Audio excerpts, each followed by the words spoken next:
नमस्कार दर्शकों। आज काफ़ी समय बाद एक लंबी अवधि के पश्चात मैं आपके सामने उपस्थित हूँ। बीच में एक महाकुंभ में उपस्थित होकर संगम स्नान करने का सौभाग्य प्राप्त हुआ। विचार था कि उसमें एक वीडियो बनाऊंगा, लेकिन वहाँ पर ध्वनि रहित कोई वातावरण ही नहीं मिला। वापसी में इतनी अधिक थकान थी कि गए और वापस आ गए। वीडियो तो बनाए, लेकिन ऐसा जानकारी जो ब्लॉग बनाना चाहते थे जिस तरह से, वो नहीं कर पाए हैं। तो आज के समय में कुछ अधिक नहीं, वहाँ से वापस आने के बाद कुछ स्वास्थ्य अस्वस्थ रहा। जैसे ही रात्रि होती थी नींद आ गई और सो गए। वीडियो बनाने का समय नहीं मिल पाया। तो दिन आगे चल रहे हैं। आज कुछ चेहरे पर परिवर्तन है। दाढ़ी बनवा लिए हैं, शेविंग करवा लिए हैं और कटिंग वटिंग भी साइड से हो गई है, जैसा कि आपको दिख रहा होगा।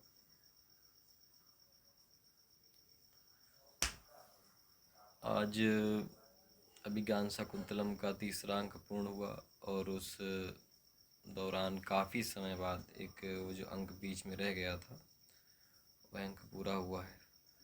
कल से शुरू होगा माँ विज्ञान शाकुंतलम का चौथा अंक, जो उत्तर प्रदेश टीजीटी के पाठ्यक्रम में है।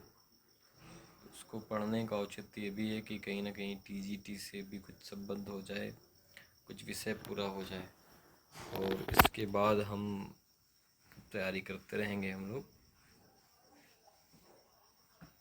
पेपर देने की स्थिति में तो नहीं है, लेकिन धीरे धीरे शनई शनई तैयारियां चलती रहें, ताकि अगर आवश्यकता पड़े तो तैयारी को गति देकर और परीक्षाओं की पूरी तैयारी समय पर पूर्ण की जा सके। क्योंकि आज के परिवेश में प्राइवेट नौकरी करना तो अपने आप में एक बड़ी समस्या बन चुकी है, और प्राइवेट नौकरी करने के बाद ही सरकारी नौकरी का महत्व समझ में आता है।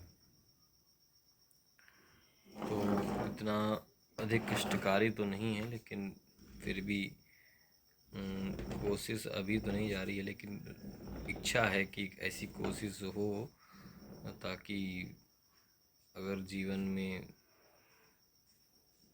कि किसी भी समय नौकरी हाथ लग जाती है तो शायद जीवन कुछ सरल बने। बाकी अभी के अनुसार तो जो जीवन है उसमें कोई रस नहीं है, और ईश्वर ने चाहा तो सब संभव होगा। नहीं नौकरी लगी तो कुछ दूसरा ऐसा काम, कोई कौशल, कोई कला ऊपर वाला सिखाएगा, जिसको सीखने के बाद अपना जीवन यापन कर सकें और अच्छे से पूरे जीवन को काट सकेंगे। इसी चिंता में, इसी वजह से दिमाग में अनेक सारे विचार आया करते हैं, और उन विचारों के उथल पुथल से जो सामाजिक मानसिक रूप से बहुत ज़्यादा अस्त व्यस्त हो जाता है, वो मानसिक फिर शारीरिक रूप में भी जो है पीड़ा पहुंचाने लगता है। तो काफ़ी करीब एक हफ्ते से समस्या ये बढ़ रही है। आज से प्रारंभ हुआ है, ताकि पुस्तक पढ़ने से मन भी विचलित नहीं होता है और मन में शांति मिलती है। पुस्तक पढ़ना बहुत ज़रूरी है। अगर पुस्तक पढ़ने का नियम अनवरत चलता रहता है तो मानसिक रूप से भी बहुत अच्छा और अपने आप में एक बड़ा ही सुकून महसूस होता है। तो ईश्वर की कृपा से अगर इच्छा रही उनकी तो यह ग्रंथ भी पूरा होगा, और फिर इसके बाद इस ग्रंथ को एक बार पुनरावृत्ति और पुनः एक किसी अन्य ग्रंथ को प्रारंभ किया जाएगा। तब तक के लिए बीच में एक पुस्तकों का काशिकावृत्ति पुस्तकों की पूरी 3 सेट आ चुके हैं, उनको भी प्रारंभ करना है। तो इन सब को लेकर के समय जो है कम मिल पाता है। और चूँकि 24 घंटे में करीब 9 घंटे स्कूल में जाते हैं, बाकी बचा हुआ कुछ समय खाने पीने में और नित्य क्रिया में। और सोना भी बहुत ज़्यादा ज़रूरी है, क्योंकि सो नहीं पाते हैं तो स्वास्थ्य और शरीर पूरी तरह से साथ नहीं दे पाता है। इसलिए आज का इतना ही। हर हर महादेव। जय श्री राम, जय श्री महाकाल।